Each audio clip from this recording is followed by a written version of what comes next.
Dear students, welcome to Eklo Vidyalay Nandurbar. Now today we are going to learn a very nice story from unit number 2, Standard 7, Subject English. Now open your books and see page number 39. Now see the title of the story, The Town Mouse and the Country Mouse. Now the title is very simple, easily you can understand. The town mouse and the country mouse means शहरी उंदीर आणि ग्रामीण उंदीर. Now it's a very interesting story and thought-provoking story. Do you like to listen the story? Okay, now listen the story. Once upon a time, a town mouse went on a visit to his cousin in the country. Now here cousin means relative. चुलत भाऊ किंवा बहीण त्याला cousin असं म्हणतात. And country means rural area, an area outside a city or a town. That is called country. म्हणजे खेड्याकडील भाग किंवा ज्याला आपण ग्रामीण भाग असं म्हणतो. वन्स अपॉन अ टाईम एकदा काय होतं, अ टाउन माऊस म्हणजे शहरातला उंदीर went on a visit to his cousin in the country. त्याचा जो चुलत भाऊ असतो जो खेड्यामध्ये राहतो त्याला भेटायला तो जातो. The country mouse was a simple rustic fellow.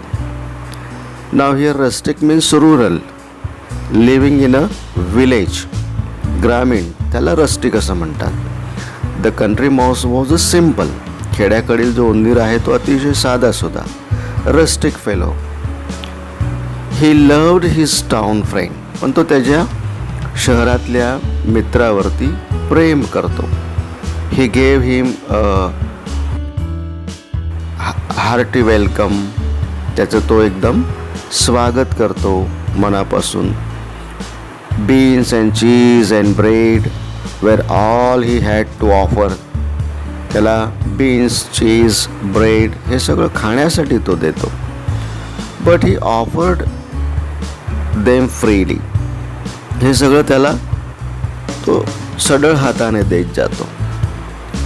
The town mouse rather turn up his long nose, पण शहरातला उंदीर जो आहे तो त्याच्या शहरीपणा दाखवतो आणि नाक मुरळतो.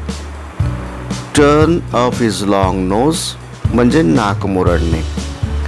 At this simple country fare, fare means food, या खेड्याकडील भागांचं जे जेवण आहे ते साधं सुद्धा आहे. फेअर म्हणजे खाद्य, फूड, अन्न. अतिशय साधं सुद्धा त्यांचं अन्नाला बघून हा शहरातला उंदीर नाक मुरडतो. Now see second paragraph. I cannot understand cousin how you can put up with this poor food. Now here put up with म्हणजे सहन करणे.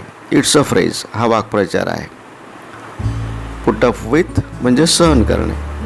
Now here the town mouse said to the country mouse, I cannot understand cousin how you can put up with this poor food.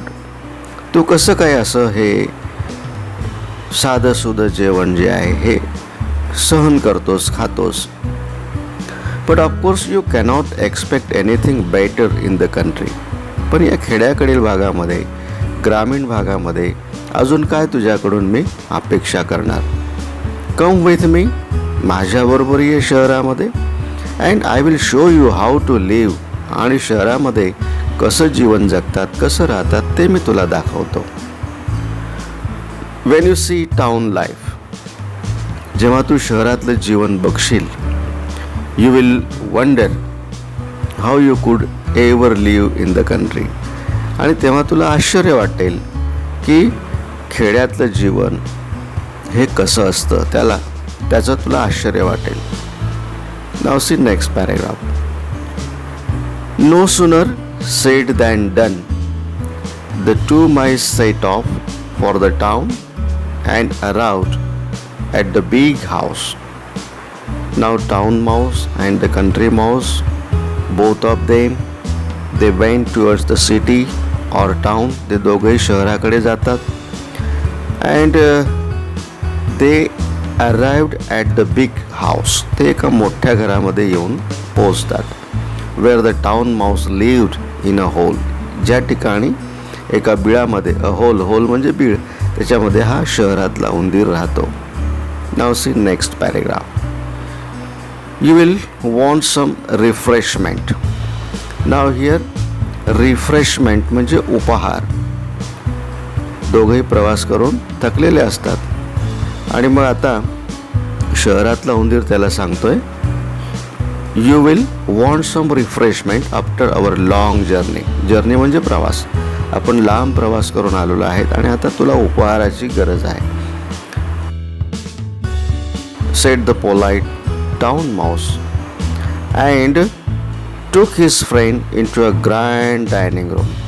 त्याच्या मोठ्या अशा dining रूममध्ये या खेड्यातल्या उंदराला, ग्रामीण उंदराला तो घेऊन जातो.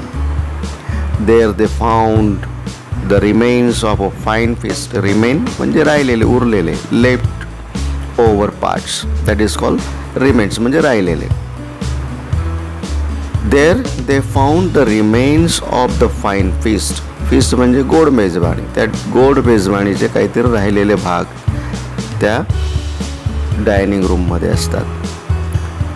Soon the two mice were eating of jellies and cakes and all that was. आणि दोघंही उंदीर त्या ठिकाणी जेलीज, केक हे मोठ्या मजेने खातात. That was nice. ते अतिशय चांगलं त्यांना वाटतं. Now see next paragraph. Suddenly, abruptly, अचानकपणे काय होतं, both of them means town mouse and the country mouse, they heard growling and barking. Growling म्हणजे गुरगुरणे आणि बार्किंग म्हणजे भुंकणे. अचानकपणे त्या ग्रँड अशा मोठ्या अशा रूममध्ये, डायनिंग रूममध्ये ते जेलीज आणि केक खात असताना अचानक त्यांना आवाज येतो. Suddenly they heard growling and barking. त्यांना गुरगुरण्याचा आवाज येतो, भुंकण्याचा आवाज येतो. What is that, said the country mouse. खेड्याकडील उंदीर त्याला विचारतो शहरातल्या उंदराला, हे काय आहे. It is only the dogs of the house answered the other. Now here the town mouse answered. He added, he said, it is only the dogs of the house. या घरातला तो कुत्रा आहे. Only, फक्त, said the country mouse. ग्रामीण भागाकडील उंदीर त्याला म्हणतो आहे. I do not like that music at my dinner. Dinner म्हणजे जेवण. जेवत असताना मला अशा प्रकारचं म्युझिक, संगीत मला आवडत नाही, असं खेड्यातला उंदीर त्याला सांगतो आहे, ग्रामीण भागातला उंदीर सांगतो आहे. Just at the moment the door flew open. तेवढ्यातच मात्र दरवाजा उघडतो. In came two huge mastiffs. Mastiffs म्हणजे एका जातीचा धिप्पाळ कुत्रा. And the two mice had to scamper down and run off. आणि हे दोघंही जे उंदीर आहेत हे मात्र तुरुतुरू, स्कॅम्पर म्हणजे तुरुतुरू पळणे आणि डाऊन म्हणजे खाली, तुरुतुरू खाली पळत जातात. रन ऑफ म्हणजे पळून जाणे. Now here the country mouse said to his cousin or the town mouse. Goodbye, said the country mouse. त्याचा तो निरोप घेतोय ग्रामीण भागाकडील उंदीर. What, going so soon, said the other. काय म्हणतोस, तू एवढ्या लवकर चाललास. Yes, he replied. होय, त्याने उत्तर दिले. And he said, "Yes," he replied, "better beans and bread in peace that cakes and jellies in fear." Now here that country mouse said, ग्रामीण भागातला उंदीर काय म्हणतोय, भीतीच्या वातावरणात जेली आणि केक खाण्यापेक्षा शांत वातावरणात धान्याचे दाणे आणि भाकरी खाणे अधिक बरे. Now in this way this thought provoking story is over here. Now later on we'll discuss another story. Now see next slide. Now it's homework for you. This story has 2 parts. Write what happened in each part. And then second question, translate the following into your mother tongue. खालील 2 वाक्य जे आहेत ते तुमच्या mother टंगमध्ये, मातृभाषेमध्ये लिहायचे आहे.